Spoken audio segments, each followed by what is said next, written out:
Ooh, welcome, ladies and gentlemen, boys and girls, children of all ages. I am Sean Hood. That is... No, you're not going to say hi or anything? Hello, everybody. You cut out for a second. I'm like, wait a minute. Oh, you cut out on my end. Yeah, ladies. Anyways, I was saying I am Sean Hood. That's Dave Taylor. And we are the hosts of Eat Sleep Podcast, Beat FM 99 and the Fox's first and only wrestling podcast. We say that because it's the only one on there. But it's been number one since 2017. Can't take that away from us, even if there is no more. But the point is, you can find us on FM99.com and 1069thefox.com. And you can find all of our episodes right under the link there, under the media tab, ESPR. Boom, brings you right there. It makes life nice and simple for you. If you want to follow along, if you want to be a part of our whole journey, we're doing this for 3 years. Deep dives into wrestling. We preview shows, we review shows, we interview people. And we generally make it seem like we know what we're talking about. We try anyway. We try. So some of it might be fake. Just like some of it is more successful than other BS. In any event, this week we are going to be discussing. We're going to review the All Out show. That is what this episode is today. And later this week we will dive into the week of wrestling. But this episode today is the All Out review. But before we do that, we have to get into our business, which is again 1069thefox.com, f99.com, right under the media tab. ESPR is where you can link to our main feed. But you can find us in all your major podcasting apps. All you got to do is search ESPR Wrestling. Go ahead and subscribe. Give us a 5-star rating and a review. We greatly appreciate that when you guys do it. And tell your friends. Tell your friends on Facebook. Tell them on Twitter. Tell them on all those things because, hey, we're on those things. Facebook.com/ESPR99, on the Twitter at ESPR99. And you give us a follow on there. Make sure you turn on your notifications so you can join us when we're live, right like now, this time, at this present moment where we're live. Because you can throw in some comments and some questions and some thoughts and whatever you think about particularly AEW All Out. And we'll get into that tonight. So make sure you do that. And without further ado, by the way, you can email us, ESPR@FM99.com. If for some reason you can't be live with us, or if you're listening to this later on the podcast form, you can always email us what you thought of All Out. Let us know. Again, ESPR@FM99.com. So without further ado, let's get into AEW All Out. You know, there's a way I got to figure out how to add audio without like losing our screens when we do this. Yeah. Well, if we could prepare things early enough out where we have like, where we'll do, All Out review or something like that, we could have it set up so we wouldn't need our audio necessarily from us while it's playing. But we got to think of these things ahead of time. In any event, pre-show match, we originally thought that it was going to be Britt Baker and Big Swole because that's what we were told. So a plus on them for moving it to the show, but we'll talk about that when we get to that match. We'll talk about why it was a plus, because it's not for the reasons you think. Pre-show ended up being Joey Janela with Sonny Kiss and Serpentico with Luther. It was fine. It was. I'm happy for Joey to get a win because it seemed like, but didn't happen too often. But, it was fine for the pre-show. It fit where it was. Yeah. Yeah, it was fine. It was fine. Which that's something that throughout the evening I would have wanted more of, where I could just go, well, that's fine. I would have liked more of that throughout the evening. Well, I'll be honest with you. I didn't love this show. No, there's a couple of matches where I was kind of like, wow, the same thing just happened in this other match, that they kind of dragged out a couple of things that really surprised me in the show. Oh yes. And we will get into all of that, trust me. So, good tag match I thought was a little bit better. Was Private Party versus the Dark Order, although not a good night for the Dark Order. No, oh my God. And you know what? I can forgive this. This is fine. Private Party beating some, the schmucks from the Dark Order. I don't care about that so much. That's a nice way to put it. But this is like the thing we talked about when you got the henchmen of a group. Do they remind you of like the putties from Power Rangers? Because that's how they were. I expect them to run out and go like attack them, like and they're pretty useless. Yes, and they're kind of, with the exception of a few people that they've singled out as important members, they're kind of interchangeable at this point. They're kind of faceless goons. That's a little bit of a problem, I think, with the Dark Order. What they're trying to establish. You got these factions, and you're like, okay, well, other than Brody and then Colt, you're like, okay, well, what do you got for me? You got interchangeable parts, and it doesn't matter. Private Party, gets the win here. Yeah, just and it was fine. Again, it was good. It was entertaining. And it like Dave said about the previous match, it was right where it belonged on the pre-show. Yeah, and it fit there fine. Yeah, it fit there fine. So we got all excited because we're going to the main card, and the word is, oh yeah, Britt Baker is going to be facing Big Swole on the main card, but it's a tooth and nail match, whatever that is. Again, what did I tell you leading into this show? Too many of these hokey names for matches that mean nothing at the end of the day. That like they're just why. We call it a tooth and nail match because why? I don't know. And then not only is it a tooth and nail match, which whatever the hell that means. On top of that, it ends up being a cinematic style match, which not something they lean into all that heavily, all that often. They've had a few of them, I should say. They've had a few of them. I remember the Elite versus I can't remember the name of the group. What does Jericho call his group? Not the All In. Oh my gosh! What does Jericho call his group? How have I forgotten at this point? Okay, I'm going to look that up while you talk about that because this is really bad that we can't remember right now. Yeah, no, it's horrible that we can't remember it. I think you should go ahead and maybe not include this in the podcast version of the Inner Circle. Inner Circle. Criminy. Yeah. Okay, so take that remember that. So for the audio feed, we'll take it for the audio feed. Yeah, so the Inner Circle. Wow, we both had a brain fart. But I remember them doing the Elite versus the Inner Circle, and they did that a little cinematic and whatnot. It was kind of cinematic, and it was fine. But this... Boy, everything about this was bad. It looked, first of all, it looked cheap. Like it looked like if you or I took a phone or GoPro or something like that and decided we were going to go film something like this. It did not look good. The production value wasn't there. No, it's almost like, it's like, hey, Britt, you can't really go 100% in the ring, so we're going to do this thing in a dentist's office, but you know what, we're not going to be able to bring a crew. Somebody's going to shoot it on their iPhone. He's just going to follow you with his phone. It's just... and everything looked sloppy. Like the work wasn't even really that good in there. And I'm not trying to knock either lady and say they weren't working hard. I'm sure they were. But it did not click. It was not good. And you know what? I'm going to say this, and I know there will be detractors to it, but if she couldn't go, then don't have the match. Then why did we book the match? And there are some people who are going to be like, oh, well, they did it for Undertaker. He couldn't go, and then they had to do a different kind of match. Yeah, but you know what? He's the freaking Undertaker. He has 3 decades of experience to lean on to say, hey, maybe I could try something different. Has she fought Rebel in the past? Has Big Swole fought Rebel? Because I don't remember if they've had a legitimate match. I don't think so. Because I think Rebel has really only started becoming a big part of her act since she got injured. Yeah, but why not that? I mean, why not set up something? I don't know. If she can't go, you do this, as you say, and we're agreeing on everything so far, which is really scary. I'm trying to remember if she has faced her in a legitimate match. You know what? She may have. But continue with your idea. I get what you're saying. But I think they could have done that. Maybe have Brett on the outside. She's not 100% can't go. I know they've been keeping her on TV, which I liked. But this she faced her like 2 weeks ago on Dynamite. Okay. I do remember it now, and it was bad. It was really bad. Okay. Well, there you go. Well, and in AEW I will give them the credit. They do a very good job of not giving you a lot of rematches. Well, we'll get into that because it depends on who we're talking about. Well, it depends on who we're talking about.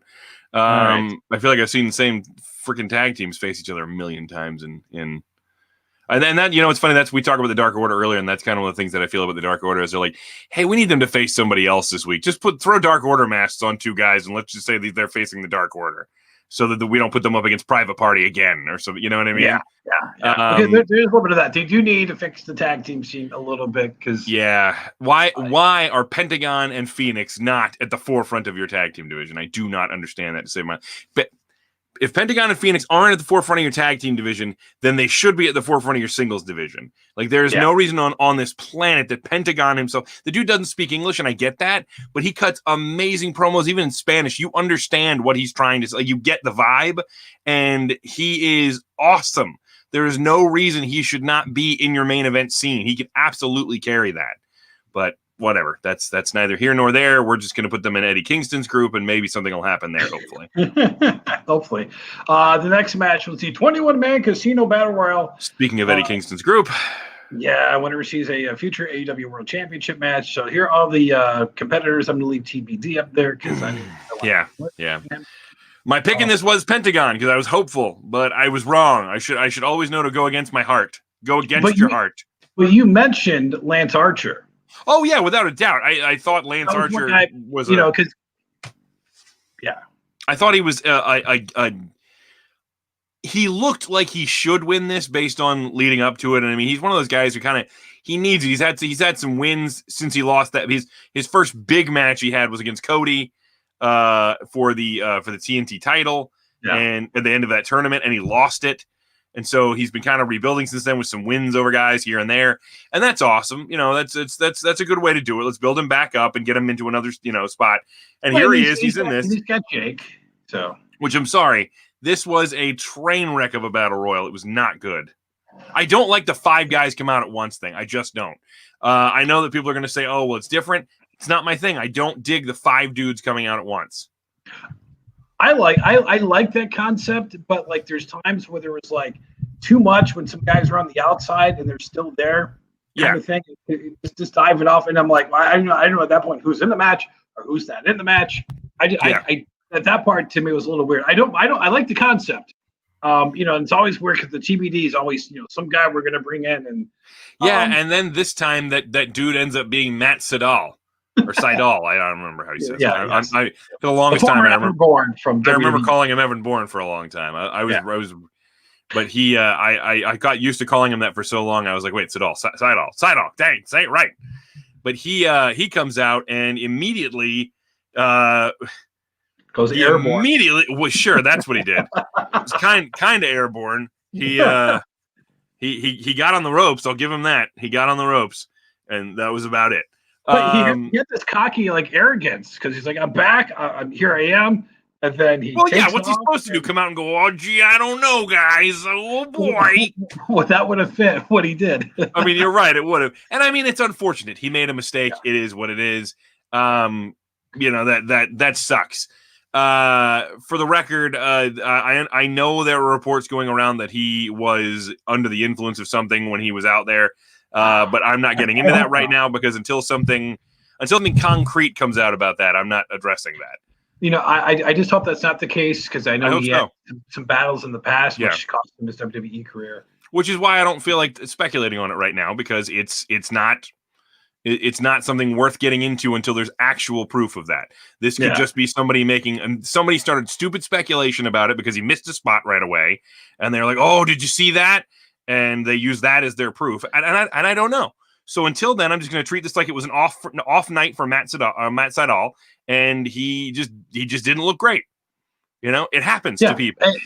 And who knows the last time he's even tried that move? You come out of the ring, maybe you're not warmed up. Maybe you're just like, holy crap, I haven't done this in a while. And you go, you're so pumped up, you're full of adrenaline. And it's very easy to just make a mistake. I mean, they're called, it sounds silly. The commentators say it all the time, but it's called high risk for a reason. They will mess up occasionally. It happens. Exactly. So that's the way it is. He messed up. He didn't win. Lance Archer ends up winning the whole thing. Yes. And so he gets to face Jon Moxley. Spoiler alert for the main event. Yeah, I know, as if people didn't know already. He gets to face Jon Moxley at a future date for the AEW World Title. Yeah. So Matt Sydal not hurt. Somebody who did get hurt was Matt Hardy in the Broken Rules match. What's a Broken Rules match, Sean? Nobody freaking knows. Nobody knows. It's basically a street fighter or whatever at this point. I don't freaking know, man. So a very scary spot, I guess, on like a lift, I guess is what you're going to call it, where very dangerous spots in that area, onto some cardboard, but Sammy overshoots a little bit, and Matt's head hits the back of the concrete, and I thought that was it. I thought, okay, you know what, they're gonna pull him off, and they're gonna do it, and then somebody, they checked Matt. I read the story. Matt said he can go, but he didn't push for it. Yeah. And the doctor said, okay, well, you don't have any signs of a concussion, so we're going to let this match happen. And then it was like the train wreck 2.0. I'm going to disagree with the doctor that he didn't have any signs of concussion. because anybody watching that broadcast immediately thought Matt Hardy had a concussion. Yeah. On erring on the side of caution, which in 2020, with what we know about brain injuries and whatnot, you have to err on the side of caution. They 100% should have stopped that match. They even said at one point when they stopped the match, because he falls from I don't remember what they fell off of. It was like a lift of some sort or something. Yeah, it was a lift. Yeah, he falls off it, and you can see his head bounce off the concrete, and he is so out of it. And they were quick to get involved after that and say, whoa, and get them away from each other, which was the right call. That now, I understand people are like, oh, well, they had the thing about Hardy's going to leave AEW if he didn't win, blah, blah, blah, blah, blah. You can explain that away with a no contest. Yeah, make it a no contest. No contest. It doesn't apply. We'll have a rematch on Dynamite, or whenever Matt's cleared to perform, and then we'll get the payoff there. But no. Instead, we have this really awkward herky-jerky thing where they pull them apart, they send them different directions. The announcers go out of their way to say that it's over. Like, you don't want to see it happen that way. But I think JR even said, but you know what? When it comes to their health, like, you have to be responsible. Yeah. You know what I mean? And then what do? They let them go back out there. And this, to me, this goes to... And this is, again, this is speculation on my point. I'm not backstage there or anything like that. We've heard so often about the free reign these guys have to make their own decisions. And if that's the case here, if Matt was able to go, no, I'm fine, let me go finish, then shame on them. And somebody needs to be there to say no. Because this is where egos will get guys hurt. Because the sheer fact that you let him go out there and not just get to a finish like he's going to pin him or something like that. No. We're going to climb scaffolding with a possibly concussed wrestler, what the hell were you thinking? And then we're gonna go to that finish, which came out of nowhere because they just had to go right to it at that point. I didn't like it. It left a bad taste in my mouth, and it really kind of disappointed me with AEW because I did not think Matt Hardy should have been allowed back out there. And then, by the way, after the match, we're gonna send him to the hospital just to be sure. Oh well, if you needed to send him to the hospital just to be sure, then you shouldn't have let him go back out there. Exactly. Reba was mad. Reba was extremely upset that they let Matt. You mean Rebby? Rebby, yes, Rebby, yeah, Matt's wife. And she should have been. She should have been furious. Yeah, and the fact that he's out of the hospital, he doesn't have any concussions. He's going to be back on Dynamite tomorrow. He better not be wrestling tomorrow on Dynamite. Yeah. Well, here's my thing. I don't care. Even if he got out of the hospital and they said nope, no concussion, he's okay. Great. Then he's cleared. He's fine. He's all right. But you could not have known that night. You needed to get him checked out after that scary fall. And that is truly disappointing for me. This goes back to when, we've said in recent weeks, we've had these conversations about, like, I feel like there needs to be somebody to say no to these guys. Yeah. And this is another one of those situations where I feel like somebody needed to say no to them. I think of the Kurt Angle match years ago. I think it was with The Rock and Triple H, where Angle got it was going to go through pedigree through the table, but then just the table fell apart and he got concussed. Yeah, he shouldn't have to come back. I know they made it the big thing, but same situation here. Yeah, call the match, whatever else. I would at least argue that then we weren't nearly as proactive and knowledgeable about the long-term effects of concussions and brain injuries as we are now. Now you have an obligation to watch out for these superstars when they will, in all likelihood, not watch out for themselves. They need to be protected from themselves sometimes. Well, and given the history of Matt Hardy, yes, and crazy stuff, somebody should say, you know what, we're not going to do this. And I don't know, somebody backstage should have just said, but maybe they don't have that. Like you said, there's nobody back there going. But then what kills me, where's Tony Khan? Doesn't he run this freaking company? He's the guy who pays everybody's paychecks, right? So can't he go, no, it's off, stop. You know what I mean? And the doctor, I'm sorry, everybody got on Doctor, I can't remember his name, from WWE about giving Z-Packs to CM Punk. This doctor should be ashamed of himself for allowing him to go back out there. Yeah, if he felt that Matt Hardy needed to be, quote unquote, rushed to a hospital afterwards to get checked out, then he should be ashamed of himself for letting him finish. Yeah, it's Chris Amann, by the way, in WWE. From WWE, yeah. Everybody was all over that dude for giving Z-Packs to CM Punk. Yeah. Yeah, not kidding. No, and it was funny.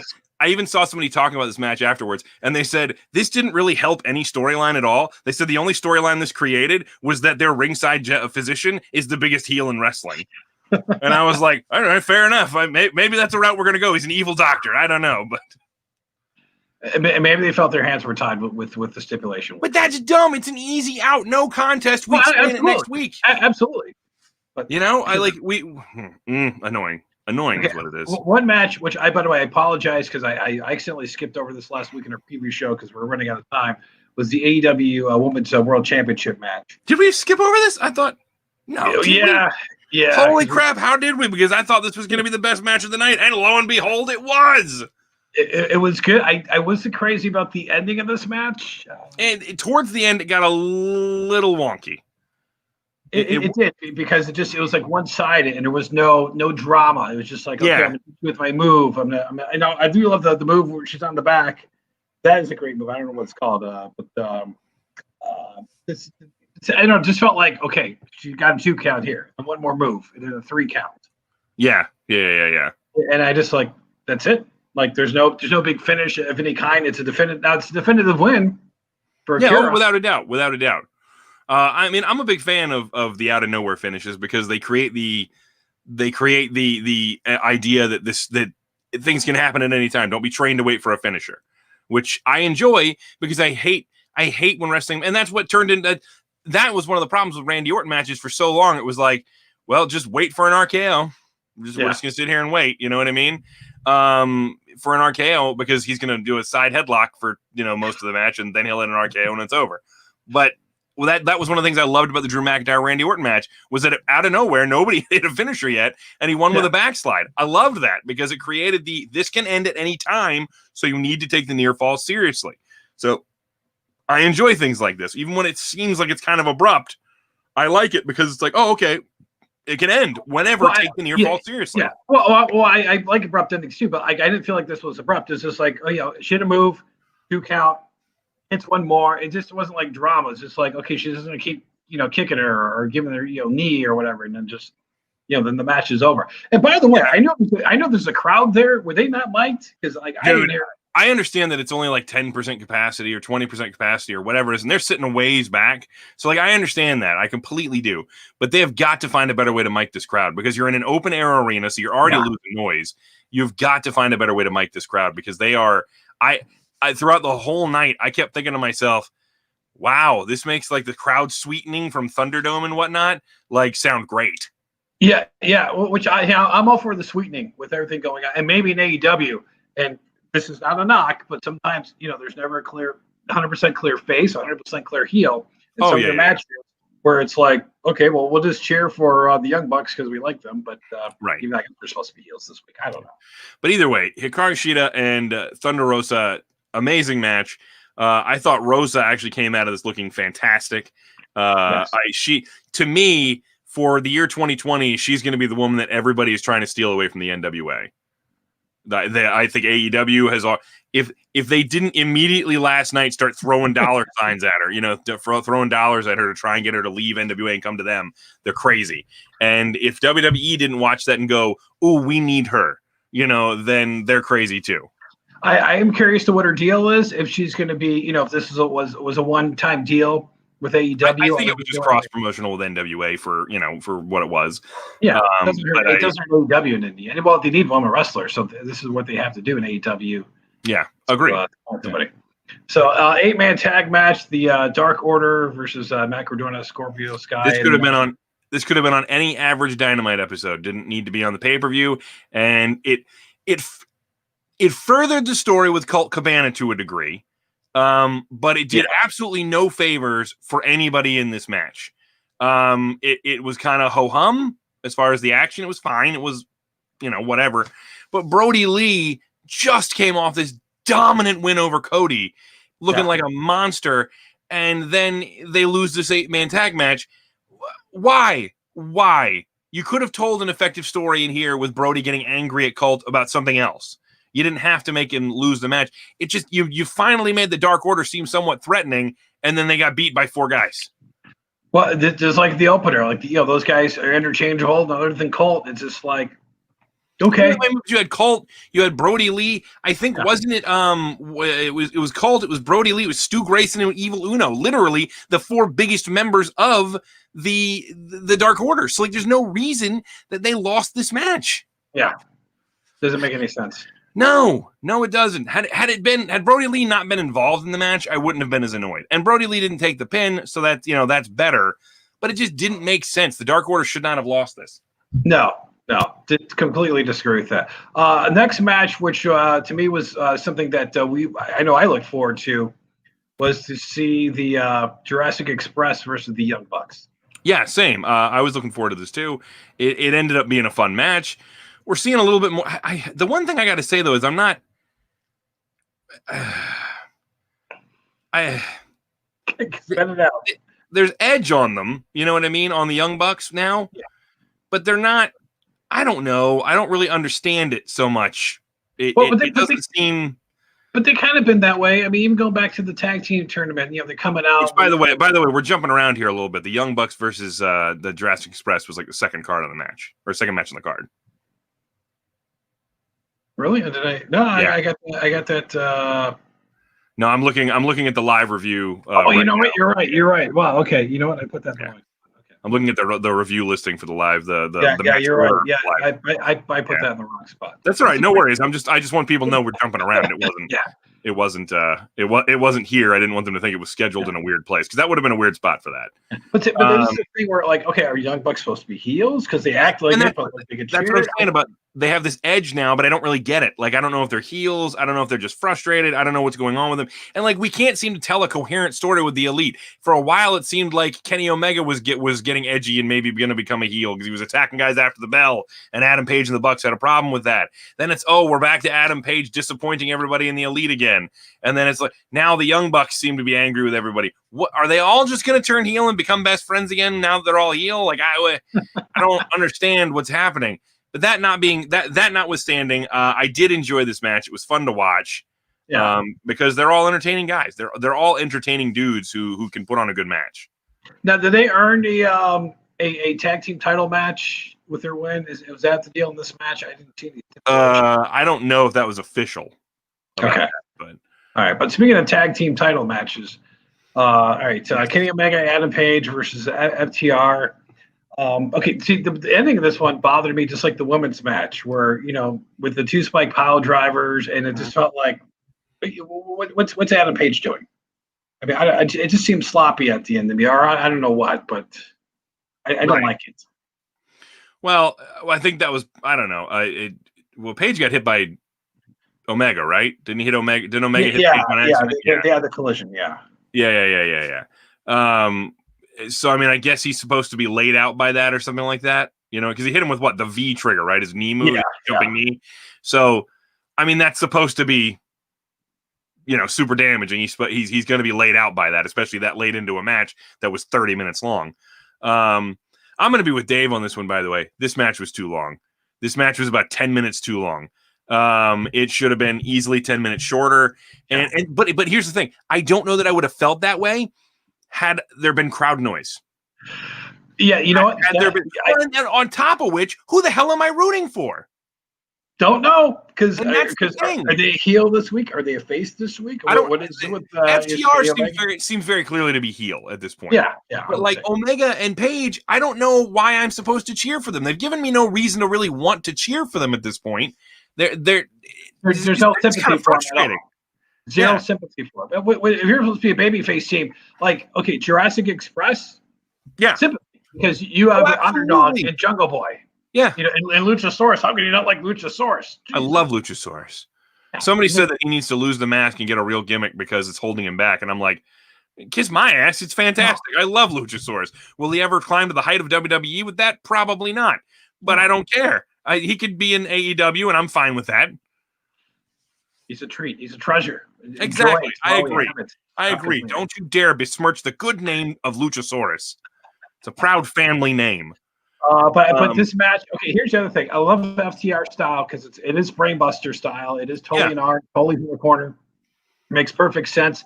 Man, there's a lot of headlocks and rust holds in this match. You know, the old Don stretch trick, and there was a lot of else. old school wrestling in this match. Or a 30-minute match was way too much of that. But here's the thing: it was a lot of old school wrestling with FTR dominating most of it, right?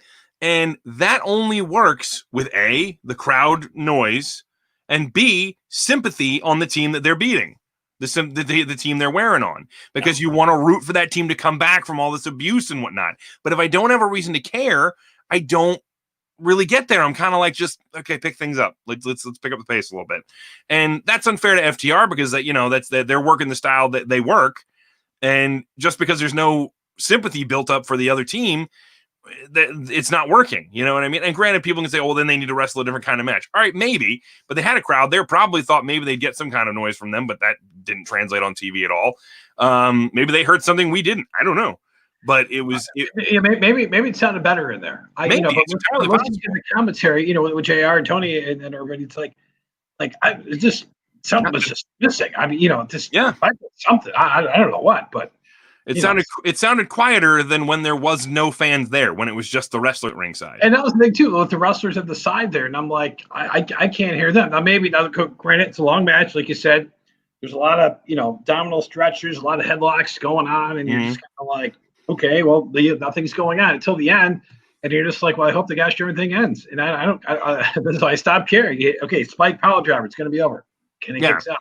I think something, but it's like, I think even this kind of match, being this long and drawn out and whatnot, would have gone over much better had it been against a team that I had some sympathy for, of Jurassic Express, a Private Party, teams like that I would actually, or even Joey Janela and Sonny Kiss, who haven't been together that long as a team, but I still already am more fond of them than I am Paige and Omega.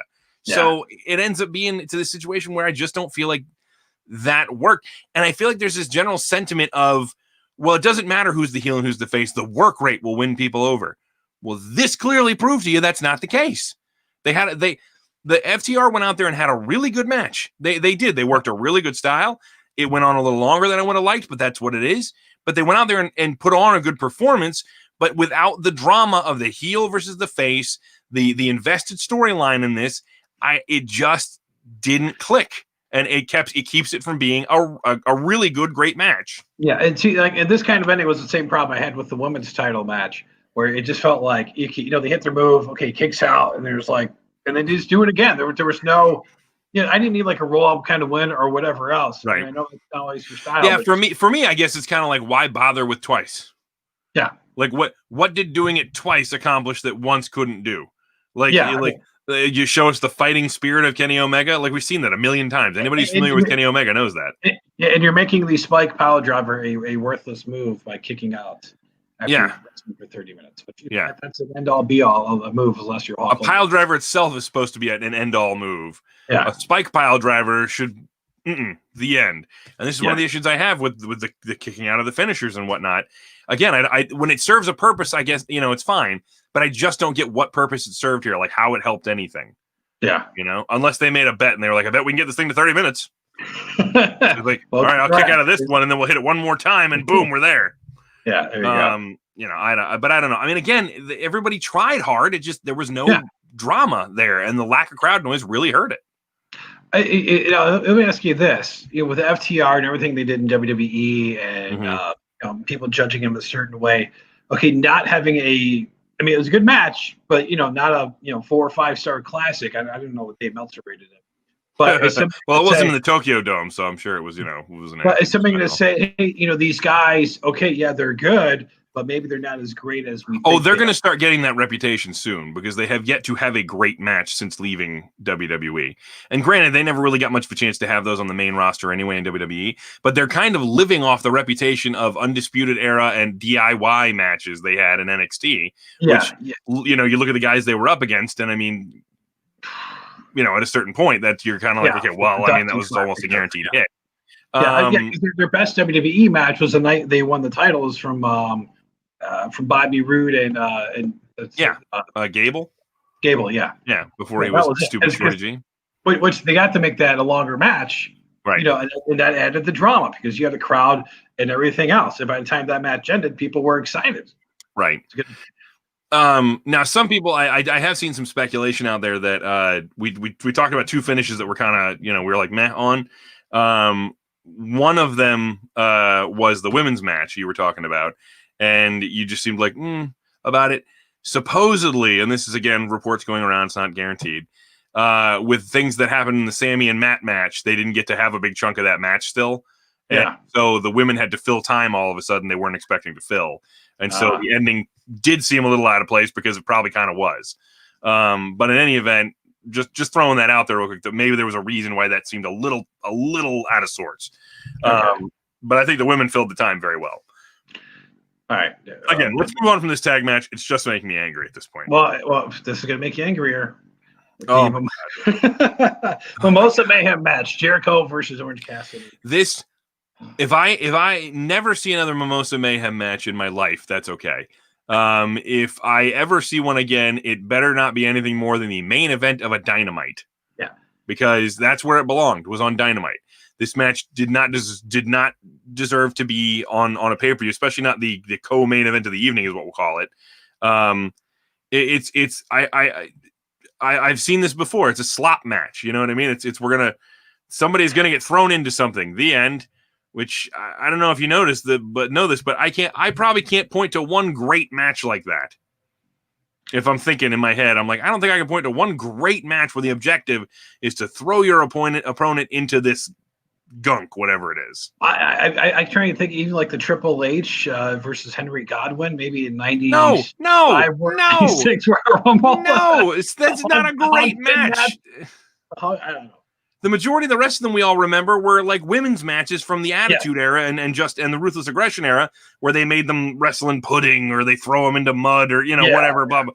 Or Gravy was Stacy Keibler and somebody else did Gravy or something, and it was just exit too. So it's pointless at a certain point. I don't understand this stipulation. I don't see a need for it. To me, this would have been something that should have happened earlier on in the feud to lead to a grudge match at the end here. Like Cassidy could have beat him in the Cassidy could have beat him in this Mimosa match previously to lead to Jericho demanding to get his revenge in a more a visceral fight. After that, I think they did this backwards because we had the visceral fight and led to a Mimosa match. Which is kind of odd because usually the steel cage or the Hell in the Cell is like your blow off match. A gimmick match like this, kind of still like would have made sense of I don't know, like you said, have this earlier. Okay, three things in this match. One, the placement of the Mimosa tanks, if you will. That looked interesting. Sure. But Jericho having him up in the power bomb at one spot and kept, trying to put him in, he's punching him. But then instead of throwing him into the freaking Mimosa, he puts him through a table. And I'm thinking okay, you're right there. You're right there. You could have put him in the Mimosa. Yeah, and then him slipping and then almost falling in the Mimosa before the match ended. And I thought that the way the match ended was just kind of weird with it coming out the rope. I think I would have just kind of pushed him off the rope or something like that. It wasn't even really that decisive. It was kind of like Sheamus beating John Cena by pushing him off the ropes and he falls through a table. Yeah. It's just it's almost seems inadvertent at that point. And again, this is kind of my point. This was Jericho Cassidy 3. This was supposed to be the final match in the trilogy between them, and that was it. As a standalone match, it was fine. I guess it was okay. But you're waiting for something to happen in this match, like all these other matches where you can win by pinfall. But it's like a submissions match where I think they've gotten better because at first it was like, okay, we're just gonna try all these holds and we're gonna drag it out with wrestling holds where there's no drama. You're just waiting for this to end. Right here, there were pinfall attempts. But you knew. But nobody expected a pinfall. No, there was no chance a pinfall or a submission was winning this match. No. The second they said you can win by throwing them in the Mimosa tank, you were like, he's going to throw them in the Mimosa. That's what's going to happen. Yeah. Yeah, so. All right, so Orange wins. What's next for Orange Cassidy? Who the hell knows? All right. I guess Jericho is taking his show on the road. He's doing tour. I don't know when the tour starts, which I'm not crazy about. Which, by the way, shame on him. But the because he's not going after Moxley. Spoiler again, because as we know, it's Lance Archer is. But, I mean, he could be like in line for I don't know, maybe TNT title after when they move on from. I mean, we found out that Dustin Rhodes is going to challenge Brody Lee for the title, which I fully expect Brody Lee to destroy Dustin. Maybe Dustin will put up a little bit more of a fight than Cody, but not much. I mean, this will all lead to Cody eventually coming back and feuding with Brody. Which, by the way, in the Orange Cassidy match, one more thing. It's really weird to hear them talking about going to the shop and buying merchandise because I thought they weren't a T-shirt company. Well, yeah, but I mean, everybody sells merch, Dave. I know. But you know what? One thing I really got tired of hearing though was that, and this was me. I got tired of hearing Jericho say over and over and over about how the whole point of this was for him to make Orange Cassidy into a main eventer. What? Yeah, behind the scenes, that was the point of the match. You are correct. That was the point, was for you to elevate Orange Cassidy. Why are we making that the point on television? I thought it was because you guys hated each other. I thought that's why you were fighting. Yeah. But I think Jericho hasn't won a match like in 6 months now. I don't know. Well, no. He didn't he beat Joey Janela just the other night? No, pay-per-view. Oh, okay. I was going to say, I think he just won against Joey Janela on Wednesday or something. But in any event, again, the match was fine, but it just why mimosas? I don't know. Yeah, one match left in the card, by the way. Yes, the the main event of the evening for the AEW World Championship. Jon Moxley defending against MJF with Wardlow. Moxley's banned from using his paradigm shift finishing move, unless, of course, it goes exactly like Dave called it, and the referee doesn't see him use it, and he wins. Could that ending be any more? I mean, not awkward. I didn't like that. It's almost like they played it to the camera crowd. You know, hey, they threw something in the ring. Let's get a big close up of the diamond ring or whatever. And it just, I don't know. It just. At least in their defense, they've made a habit of that when Wardlow gets the ring to MJF. So I mean, they've made a habit of focusing on that. So that's at least something we've seen before. But we're trained by that. Like you know, what's like being thrown in the ring. It's not like when brass knuckles get thrown in the ring. Let me get a big, close. I know, but it's essentially it's supposed to be a spot. It's here comes that ring, and it's so you got to see the setup and everything because we know it's happening, but the ref doesn't. Yeah, and it's that's why it's infuriating. It's like when, William Regal, we used to directly watch him reach into his trunks and slide on brass knuckles to turn around and punch the guy with it. And then we'd watch him literally like just tuck him right back in his crotch and then go for the pin. By the way, the power of the punch is like my favorite heel finishing move ever. That was so good. By the way, MJF, the Crimson Mask, a lot of blood. A lot of blood. I did not like him spitting in the face of. No, I wasn't so much on that. But I guess if they're getting tested regularly, then it's whatever on that. But even in the blood days too, and everything else, Yeah. They both worked really well in this main event. MJF came off as a more credible threat to Moxley's championship than I ever would have thought he would be ahead of time. I thought going into this match, I was, I think he's about 24, right? How old he is? MJF. Yeah, something like that. He's definitely, he's ahead of the curve in regards to, he's like the Randy Orton or, he's 24 at that age where, he's got youth on his side and he's getting all this experience by working with guys like Moxley and stuff. Right. The one thing was that, we spent this time establishing Moxley with a bad arm and whatnot. So, he's not going to be able to lock in the paradigm shift. Hey, guess what he did? Yeah, and how much height did he get on that sucker? He got a lot of height.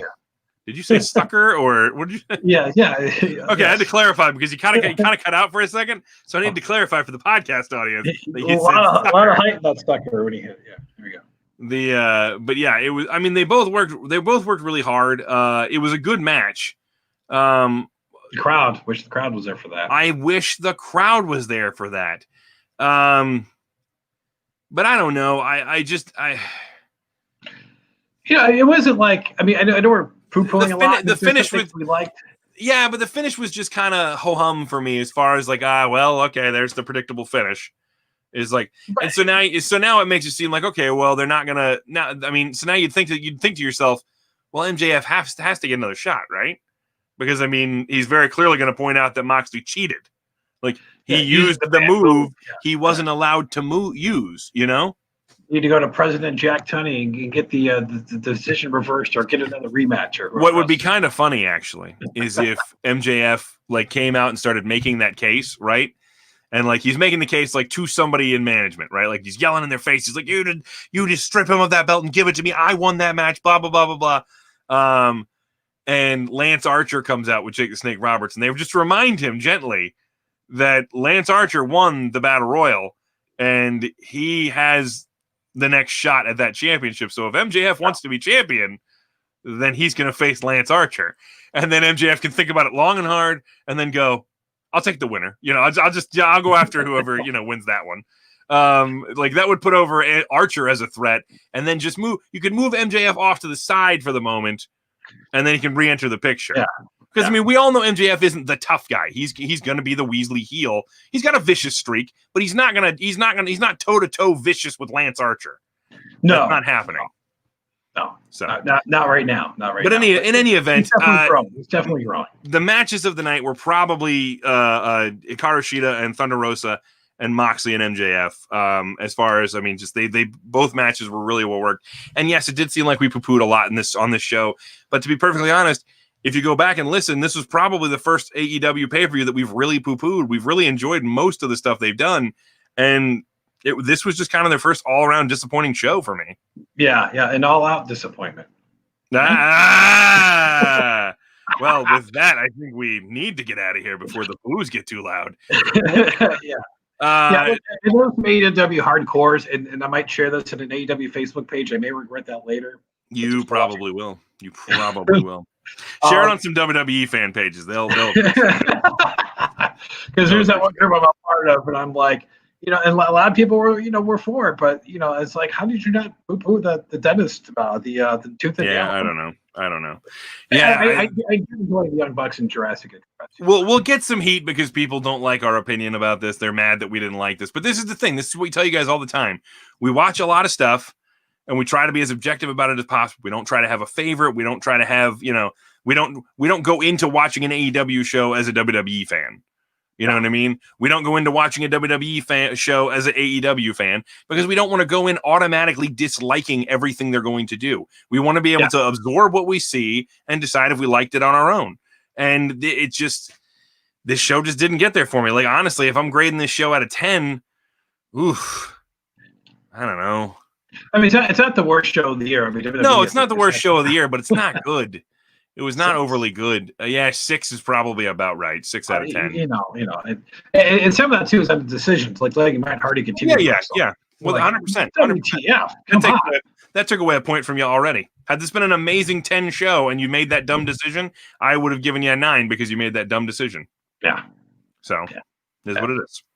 So, in any event, that's our show for today. Later this week, we'll be back talking about all things in wrestling news and what's happened during the week. So please, if you have any questions or anything, get them on over to us, ESPR at FM99.com.